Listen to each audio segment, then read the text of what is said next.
Okay, for those of you that have been sticking with me through all these episodes, I just wanted to show you a list of more supplies. It will be also down in the description, things that I find helpful.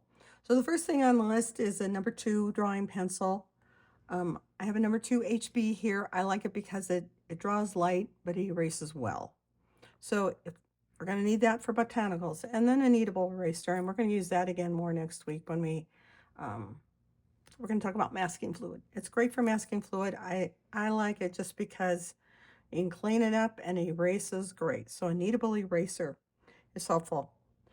I have a hair dryer here and I did some homework on it once, and I remember several places said the best, like, not heat, but the best heat setting for watercolor if you're using a dryer is cool.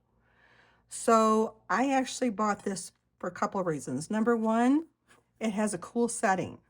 So I can click it on. It's not one of those where you have to hold the button in to make it do the cool and no heat. I like it because that's a cool setting. The other thing is, as you can tell, ladies and gentlemen, I am old. I have arthritis, particularly in this hand. And the thing about this that's nice is I can just loosely hold it in my hand like this versus having to hold on to a handle and have the handle pull against me.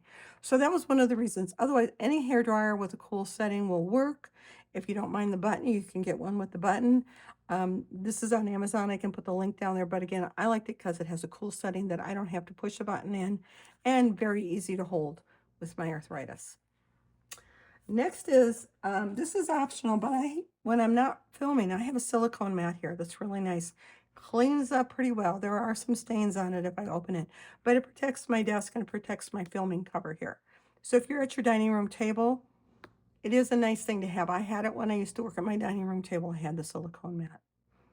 Next is, I don't want you to laugh here, but we're going to talk about chip clips. I use them to hold my books open. They're great. The other thing I use is if I want to watch is I have a plate holder. If any of you have plate holders sitting around at home, plate holder, chip clip with the book in there, and it's upright. I'm just laying it down so you can see, but it holds your book great while you're painting.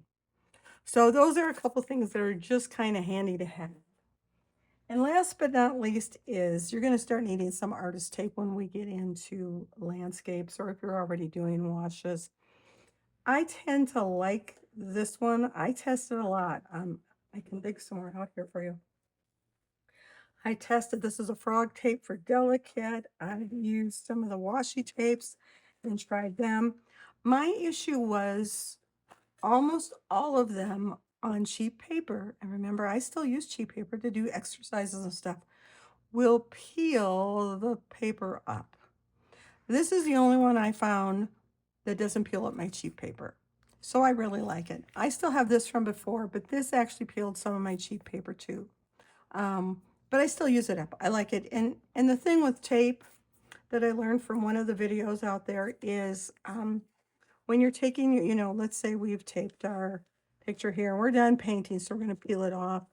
Don't just grab it and rip it off. One of the things it said is to pull it off at a 45-degree angle.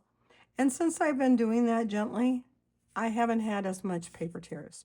You'll see about, oh, they want you to put on your jeans, so it picks up a little bit of stuff, so it's not quite as sticky. You know me, I don't want to mess with that. I just want a tape that doesn't take off my paper. So I do like this. For the one, I still have this one. I want a 1-inch border and I still use it. I'm just careful if I have it on cheap paper. Again, pull it at a 45-degree angle and pull it gently. And hopefully it won't tear, but just be aware that it can tear on cheap paper.